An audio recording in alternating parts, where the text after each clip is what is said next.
Bonjour, c'est Noah du blog anglais-by-noah.fr. Donc alors, pourquoi sommes-nous si nuls en anglais en France? Donc bonne question. Le but de cette vidéo, c'est pas de cracher sur les professeurs qui font déjà un travail assez formidable. C'est vraiment de partager avec vous, moi, un peu mon expérience par rapport à l'anglais à l'école et comment j'ai réussi moi à être bilingue en utilisant mes propres méthodes. Donc, je voulais déjà dire qu'il est important d'essayer de trouver ses propres astuces si tout ce qu'on apprend à l'école ne marche pas, d'essayer de mettre en place ses propres méthodes et de les tester déjà et voir ce qui marche et ce qui ne marche pas. Donc moi par exemple, quand j'étais professeur à l'école Farman à Reims, j'ai essayé d'introduire de nouvelles méthodes d'enseignement. Par exemple, je voulais mettre un peu plus de jeux de rôle pour les élèves. Et ce que j'ai remarqué, c'était... Je vais me casser la gueule. Wow. Ce que j'ai remarqué, c'est que, en fait, disons, les jeunes n'étaient pas habitués à ça, en fait, parce que j'ai voulu mettre en place des cours où, on allait au maximum échanger à l'oral. Et ce qui s'est passé, c'est que, à un moment, tous les enfants sont allés se plaindre au niveau de la direction en disant qu'on ne faisait pas cours, en fait. Parce qu'ils étaient habitués à avoir tout le cours qui était écrit au tableau, un peu comme en maths, avec au tableau petit a, petit b, petit c. Voilà, j'essaie un peu de casser ça et ça les a pas plu. Ça les a pas plu tout simplement et du coup ils sont allés se plaindre à la direction.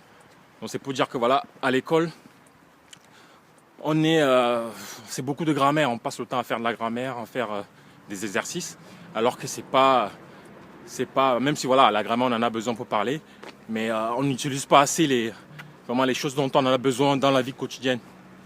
Je vais prendre un exemple ici. C'est donc dans la rue on parle anglais, on utilise beaucoup l'argot. Par exemple pour dire je veux, on va dire I wanna. Donc ça c'est une expression qu'on utilise beaucoup, ou I'm gonna. Par exemple I wanna go home. Moi en Angleterre, la première fois quelqu'un m'a envoyé un message I wanna talk to you. Mais je comprenais pas en fait. J'ai passé peut-être une demi-heure à envoyer des messages à gauche à droite pour savoir qu'est-ce que ça voulait dire I wanna. C'est après que j'ai compris que ça voulait dire I want to. Donc c'est des choses qu'on n'apprend pas à l'école. On va pas nous dire ouais I wanna, alors que c'est comme ça qu'on parle dans la rue. Ou même I gonna. Donc I'm going to, je vais. C'est I gonna.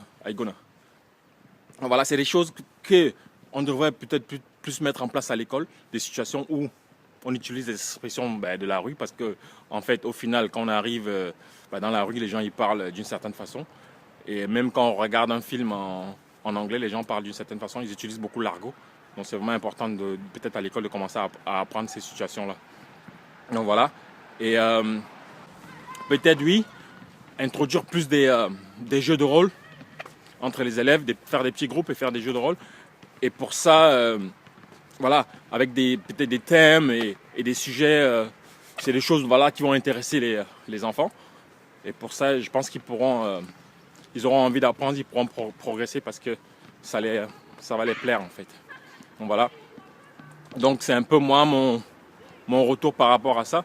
Donc je pense que le système éducatif n'est peut-être pas... Il y a peut-être quelque chose à revoir au niveau de l'enseignement de l'anglais à l'école.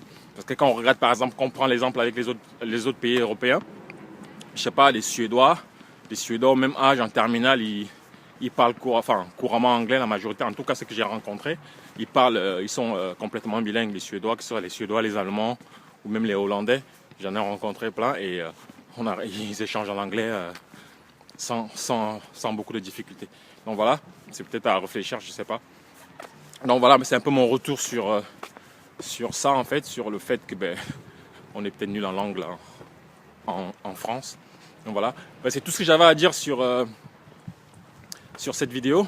Donc j'espère que elle vous a plu. Si elle vous a plu, n'hésitez pas à la partager autour de vous.